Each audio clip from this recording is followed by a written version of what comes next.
Here we have our free fall problems. So this one we have a rock that is thrown upward, and then we want to know how long does it take to come back down to the same height from which it was thrown. So to do this free fall problem, we're going to split the problem in half, and we're just going to look at what happens when it goes up, and we are going to write down our givens. So we have our initial velocity of 39.2 meters per second.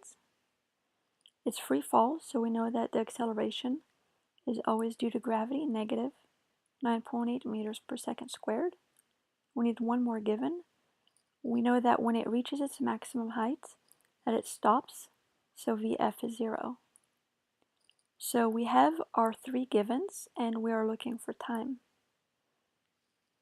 Now we find a kinematic equation that has these four variables. I'm going to use that first one. V final is V initial plus AT. And Vf is 0, cross that out.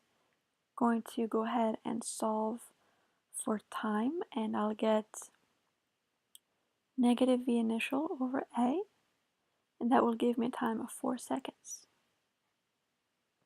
The trick is to really pay attention to what the question is asking for. It doesn't say how long does it take to go up. It says how long does it take to go up and come back down. Since this is symmetric motion, we learned that the time to go up is the same as the time to go down.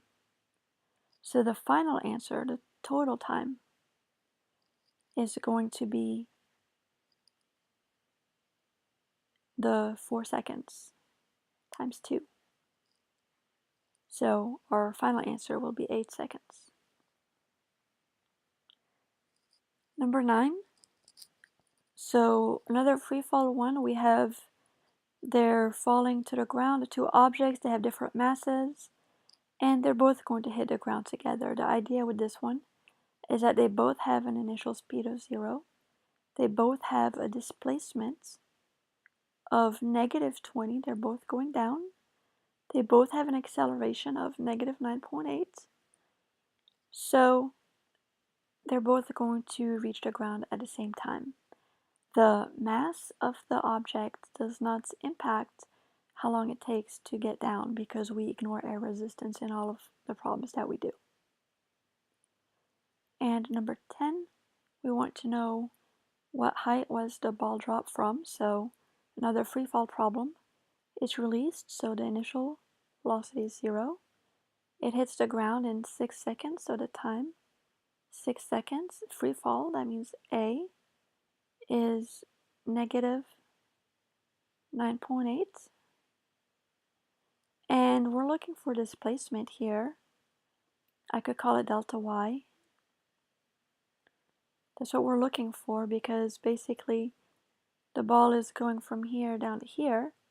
So delta y, which is this, it's going to be negative, but it will be equivalent to the height of the building if you just remove the negative. So an equation that has these four variables, I'm going to use this one here. Delta y is VO t plus 1/2 AT squared. Initial velocity was 0, this cancels out. So plug in negative 9.8 for A, 6 squared over here, and you'll end up with negative 180 meters. Just remember the displacement is negative, but the height of the building is a positive number, so 180 is choice B here.